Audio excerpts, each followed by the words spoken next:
Good morning, students. Today's topic is group decision making. So, first, let us discuss or define what do we mean by group decision making. So, group decision making, commonly known as collaborative decision making, is a situation faced when individuals collectively make a choice from the alternatives before them. The decision is then no longer attributable to any individual group member, as all the individuals and social group processes like social influence contribute to the decision outcome.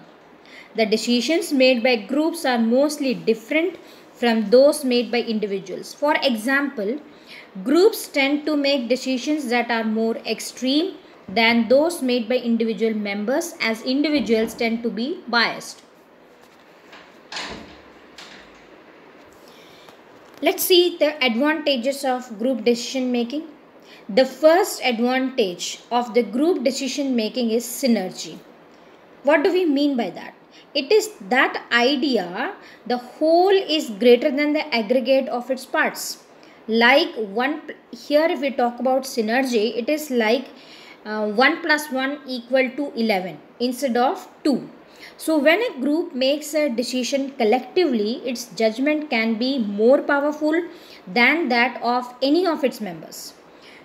Through discussing, questioning, and collaborative approach, group members can identify more complete and robust solutions and recommendations. So, here we are trying to say is that when a decision is made in a group, it becomes more powerful and it is more better. Next advantage is sharing of information. Group decisions take into account a wider scope of information as each group member may contribute distinct information and expertise.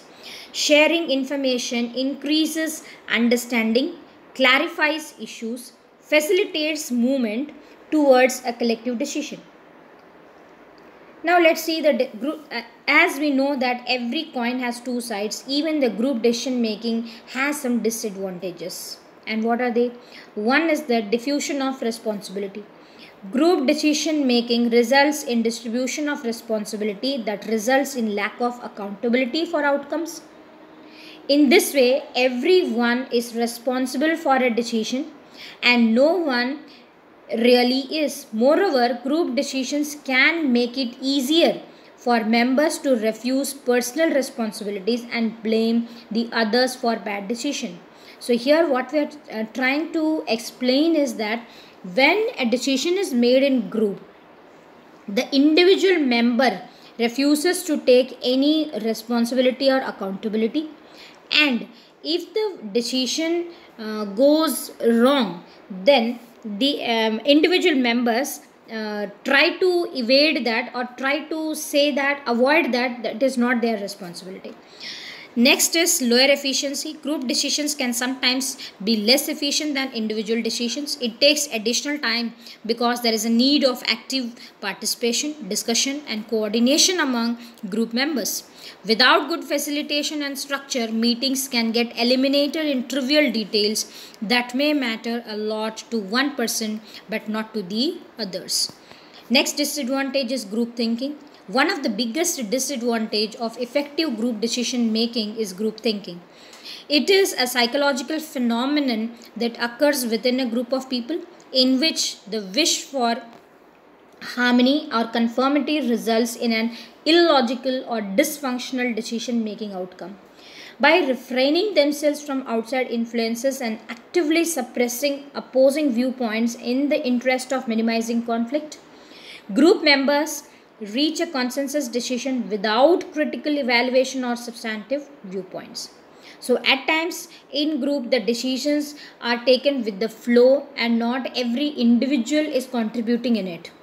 So here most of it is done like that. So the powerful person among the group at times might influence the other's decision, and maybe there are possibilities that the powerful person's idea is not that good or effective. Groupthink sometimes produces dehumanizing actions against the outgroup. Next, the different techniques which are adopted in group decision making. So some of them are brainstorming, nominal group thinking, didactic technique, Delphi technique. So let us see one by one. First we will see the brainstorming. In this technique, it includes a group of people, mostly say about 5 to 10 people in a group, sitting around a table producing ideas in the form of free association. The main focus is on generation of ideas and not on the evaluation of these ideas. So here the focus, the objective of brainstorming is to increase the number of ideas. That is, the focus is on quantity and rather than on quality. Here we are not evaluating the idea whether how good or creative it is, but the focus is on only producing the number of ideas as much as possible. If more ideas can be originated, then it is likely that there will be a unique and creative idea among them. All these ideas are written on the blackboard with a piece of chalk so that all the team members can see every idea and try to improvise these ideas. Brainstorming technique is very effective when the problem is comparatively precise and can be simply defined. A complex problem can be divided into parts and each part can be dealt with separately at a time. Next, we are going to see the nominal group thinking. In this technique, it is similar to brainstorming, except that there is a minor difference that this approach is more structured pattern. It motivates individual creativity. Members form the group for the namesake and operate independently. Originate ideas for solving the problem on their own in silence and in writing. Members do not communicate well with each other, so that strong personality domination is evaded here. So one of the plus point in nominal group thinking is that we are not getting influenced by the other person. The group coordinator either collects the written ideas or writes them on a large blackboard so that each member of the group can see what the ideas are. These ideas are further discussed one by one in turn, and each participant is motivated to comment on these ideas in order to clarify and improve them. After all these ideas have been discussed, they are evaluated for their merits and drawbacks, and each actively participating member is needed to vote on each idea and allot it a rank on the basis of the priority of each alternative solution. So you rank those ideas one by one accordingly, depending on the efficiency or how good that idea is. Next, the idea with the highest cumulative ranking is selected as the final solution of the problem. Next is didactic interaction. This technique is applicable only in certain situations but is an excellent method when a situation actually demands it, such as the type of problem should be such that it generates output in the form of yes or no. That is when we have a dilemma. Say for example, a decision is to be made whether to buy or not to buy a product, to merge or not to merge, to expand or not to expand, and so on. So we have two choices here, two alternatives here. So these type of decisions require an extensive and exhaustive discussion and investigation. Since a wrong decision can have serious consequences, there are many advantages as well as disadvantages of this type of situation. The group that makes the decision is divided into two subgroups. One in favor of the go decision and the other one is opposing in favor of no go decision. The first group enlist all the pros of the problem solution and the second group enlist all the cons. So these groups meet and discuss their discoveries and their reasons why they are saying no or why they are saying for yes. After tiring discussions, the groups switch sides and try to find out weaknesses in their own original standpoints. This interchange of ideas and understanding of various viewpoints results in mutual acceptance of the facts as they exist, so that a solution can be put together around these facts and ultimately a final decision is reached. Okay, finally, the last technique which we are going to discuss is Delphi technique. This technique is a better improved version of the nominal group technique. Here, the minor change is that it involves obtaining the opinions of experts physically distant from each other and unknown to each other. So here one difference is that the opinions from whom we are getting, those experts are geographically distributed in different places, and also they are not known to each other.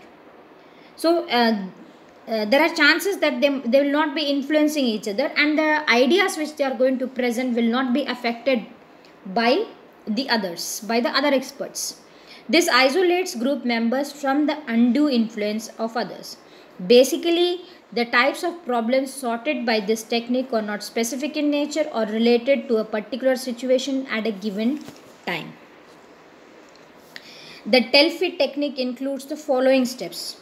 In the first step, the problem is first identified and a panel of experts are selected regarding to a problem. These experts are asked to provide potential solutions through a series of thoughtfully designed questionnaires. Each expert here concludes and returns the initial questionnaire. So he would be filling that questionnaire and returning it to the researcher. Then the results of the questionnaire are composed at a central location, and the central coordinator prepares a second set of questionnaire based on the first one, based on the previous answers. So each member receives a copy of the results accompanied by the second questionnaire. Members are required to review the results and respond to the second questionnaire. The results typically trigger new solutions or motivate the changes in the original ideas. So in a way, the second questionnaire answers would be revised and would be improved comparing the first questionnaire. The process is repeated until a general agreement is obtained. So students, here we have discussed what is the meaning of group decision making, advantages and disadvantages, and along with that also we discussed the techniques of group decision making.